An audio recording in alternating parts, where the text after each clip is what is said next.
আসসালামু আলাইকুম রহমতুল্লাহ। আশা করি সবাই ভালো আছেন। আজকে কয়েকদিন এত পরিমাণ কুয়াশা পড়তেছে, হয়তো শীত শেষ হয়ে যাইতেছে, এই কারণে কুয়াশা মানটা অনেকটা বেশি পড়তেছে। তার সঠিক জানি না, নিজের আইডিয়া থেকে বললাম আর কি। শীত তো প্রায় শেষের দিকে, হয়তো আর এক মাস 20 দিন, না শুধু 20 দিন বা 1 মাস এরকম শীত পড়বো আর কি। কনকনে বাতাস বইতেছে, অনেকটা ঠান্ডা লাগতেছে। এই জায়গাটা হলো কুমিল্লা দাউদকান্দি গৌরীপুর। এর পাশেই গ্রাম রয়েছে।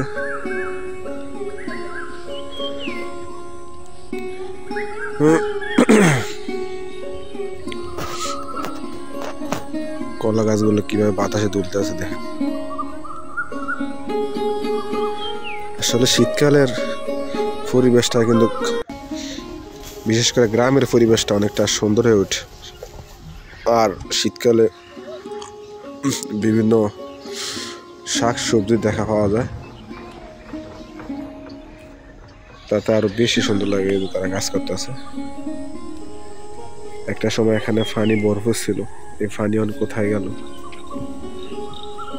নদীগুলা পানিতে ভরপুর ছিল, এইগুলোর মধ্যে পানি ছিল, এই যেগুলা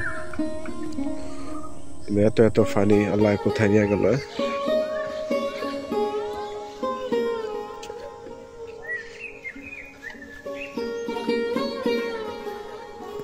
অনেকটা কুয়াশা পড়তেছে, একটু দূরত্বে কিছু দেখা যায় না। দেখেন, ক্যামেরার কোয়ালিটি আর ভালো হলে হয়তো আরো সুন্দর দেখা যেত।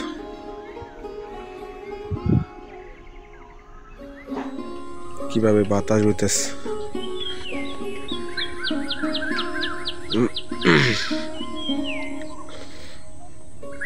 তো শুভাকাঙ্ক্ষী যারা আছেন আমার এই ইউটিউব চ্যানেলে,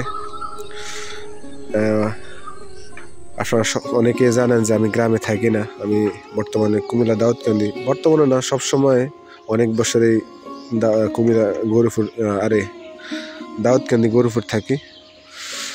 তো বাড়িতে একবারে চলে যাবো যাওয়া হয় না, তো নিয়মিত আসলে ভিডিও ছাড়তে পারি না।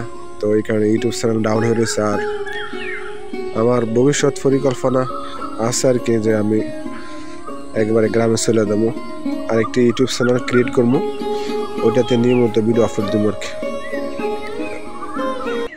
তো সময় ব্যস্ততার কারণে আর পরিবেশ, আমাদের গ্রামের পরিবেশ বা আমাদের গ্রামের ভিডিও মানুষ যেভাবে দেখে, অন্যান্য গ্রামের বা শহর অঞ্চলের কোনো কিছু বিষয়টা দেখে না। আর দেখতো যদি নিয়মিত ভিডিও আপলোড দিতে পারতাম। তো সব ভালো থাকেন। এই সকালবেলার সুন্দর একটি দৃশ্য আপনাদের সাথে শেয়ার করলাম সকালবেলার। তো সব ভালো থাকেন। আল্লাহ হাফিজ।